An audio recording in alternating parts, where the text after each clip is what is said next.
தீபாவளினா பளிச்சுன்னு ஞாபகத்துக்கு வர்றது பட்டு, பட்டாசு, பலகாரம். பலகாரம்னா ஞாபகத்துக்கு வர்றது மந்த்ரா கடலை எண்ணெய். அபார ருசி, ஆரோக்கியமான உடல் நலம். தீபாவளி அன்னைக்கு மட்டும் இல்ல, என்னைக்குமே கிச்சன்ல இருக்க வேண்டியது மந்த்ரா கடலை எண்ணெய் தான். ரொம்ப டயர்டா இருக்கு. இயற்கையான டேட்ஸ், பாதாம், பிஸ்தா, கேஷு அண்ட் ஹனி கொண்டு தயாரிக்கப்பட்ட லயன் டேட் நட் பைட்ஸ். இதுக்கு முன்னால தமிழ்நாடு அரசுல வேற யாருமே அரசாங்கம் நடத்தலையா? நான் கேக்குறேன், அரசாங்கம் நடத்தலையா? உங்க திராவிட மாடலுக்கு தான் புதுசு புதுசா மாடல் வருதான்னு நான் கேக்குறேன்.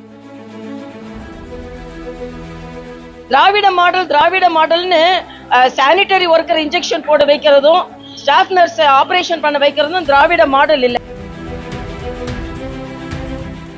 திமுகவோட நிரந்தர அடிமையா திருமாவளவன் ஆயிட்டு வேங்கை வயல்ல எதிர்த்து போராடுவதற்கு உங்களுக்கு துணிச்சல் இருக்குதா? தம்பி விஜய் தனியாக வருவது சரியா, அணியாக வருவது சரியா அப்படின்னு கேட்கிறார். அணியாக வந்தால் தமிழக மக்களால் அணைத்துக் கொள்ளப்படுவீர்கள், தனியாக வந்தால் தனிமைப்படுத்தப்படுவீர்களோ என்னமோன்னு எனக்கு தெரியல. எனக்கு அண்ணன் திருமாவளவனை தான் கொஞ்சம் சொல்லணும்னு நினைச்சேன். இந்த காமாலை கண்ணுக்கு எல்லாமே மஞ்சளா தெரியுறவங்க எல்லாமே சங்கியா தெரியுறாங்க. நாளைக்கு நீங்க ஒரு கேள்வி கேட்டீங்கன்னா பத்திரிகாரங்க எல்லாம் சங்கி ஆயிட்டாங்க அப்படின்னு சொல்லுவாரு. ஏன்னா விஜய் சங்கி, சீமான் சங்கி, அதுக்கப்புறம் எல்லாருமே சங்கி. அது மாதிரி எல்லாருமே இப்ப தமிழ்நாட்டுல அப்படியே RSS ஊடுருவி, RSS எப்பவுமே இருக்கிறாங்க, ஒரு சேவை இயக்கம் தான். அதனால ஒரு பயத்துல எப்ப பார்த்தாலும் இன்னொன்னு சொல்றாரு, அதிமுகவே கொள்கை அடிமைகள் அப்படின்னு சொல்றாரு.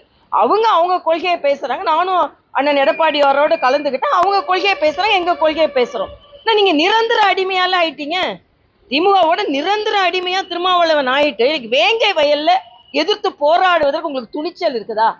வேங்கை வயல்ல 3 வருஷம் ஆச்சு, 3 வருஷம் கொண்டாட போறாங்க. வேங்கை வயல்ல வருத்தமாக இருக்கிற, நலமாக தண்ணீர் குடிப்பவர்கள் மலமாக தண்ணீர் குடித்ததை கூட எதிர்த்து உங்களால ஒண்ணும் சொல்ல முடியல. காங்கிரஸ் அதே மாதிரிதான், அவங்க திருநெல்வேலி மாவட்ட தலைவர் கொலையுண்டு, இன்னும் ஆள் கண்டுபிடிக்கப்படல. இவங்கெல்லாம் அடிமைகள். ஆனா எங்களை பார்த்து அடிமைன்னு சொல்லிக்கிட்டு இருக்காங்க. அதனால எங்கள் கூட்டணி பலமாக இருக்கிறது. நிச்சயமாக நாங்கள் வெற்றி பெறுவோம். உங்களுக்கு முன்பாக ஓபிஎஸும் டிடிவியும் திமுக தாவேகாவில் இணைவதற்கான வாய்ப்பு இருப்பதாக செங்கோட்டையனே தெரிவிச்சிருக்காரு.